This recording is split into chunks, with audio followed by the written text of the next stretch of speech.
కాకి చెట్టు మీద కూర్చుని ఎక్కెక్కి ఏడుస్తుంది. అదే చెట్టు కింద కూర్చున్న సాధు ఎందుకు ఏడుస్తున్నావు అని అడిగాడు.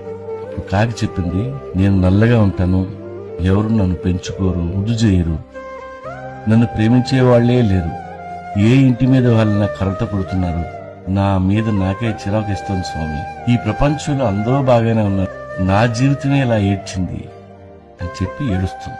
ఎవరు బాగున్నారు అని అడిగాడు సాధు. అదిగో అక్కడ హంసను చూడు స్వామి, ఎంత అందంగా పుట్టిందో అంది. ఒకసారి వెళ్లి ఆ అందమైన హంస ఆనందంగా ఉందో లేదో కనుక్కో అన్నాడంట సాధు.